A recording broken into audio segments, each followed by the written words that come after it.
Welcome to गलेड education. इस video में हम लोग समझेंगे इतिहास क्या है और प्राचीन भारतीय इतिहास के सिलेबस को डिस्कस करेंगे। तो चलिए शुरू करते हैं। इतिहास क्या है?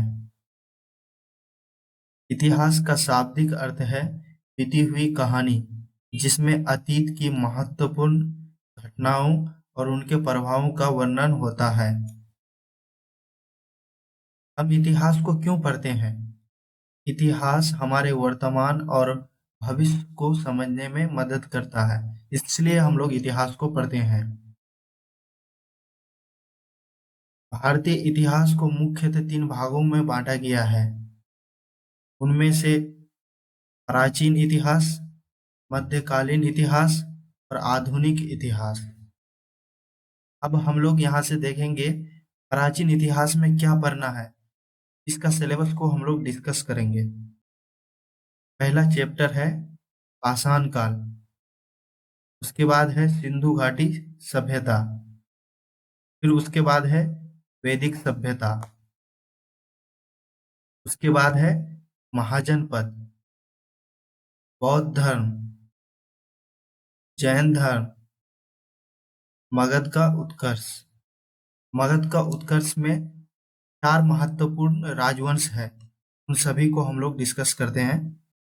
इन चारों में पहला राजवंश है हर्यंक वंश, फिर दूसरा है शिशुनाग वंश, तीसरा है नंद वंश, चौथा है मौर्य वंश। मौर्य वंश काफी महत्वपूर्ण है। फिर उसके बाद मौर्य पूर्व विदेशी आक्रमण पढ़ेंगे, मौर्य उत्तर काल पढ़ेंगे। मौर्य उत्तर काल में शुंग वंश आता है, कन्नौ वंश आता है, सातवाहन वंश, चेदी वंश या महामेघवाहन वंश। फिर उसके बाद हम लोग देखेंगे विदेशी आक्रमण। विदेशी आक्रमणों में हम लोग देखेंगे हिंद यूनानी, फिर देखेंगे शक, पहलव, कुषाण। मगध में ही गुप्त साम्राज्य का उदय होता है और ये काफी शक्तिशाली राजवंश रहता है। फिर उसके बाद पढ़ेंगे पुष्यभूति वंश या वर्धन वंश। फिर हम लोग देखेंगे दक्षिण भारत का इतिहास। दक्षिण भारत के इतिहास में हम लोग पढ़ेंगे संगम युग, चोल, चेर, पांड्य, पल्लव,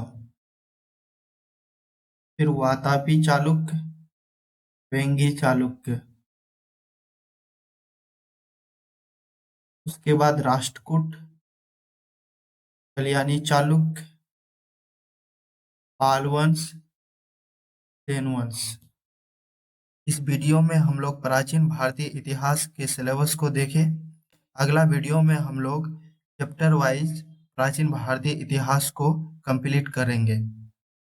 इसी के साथ वीडियो का अंत करते हैं। वीडियो को देखने के लिए धन्यवाद।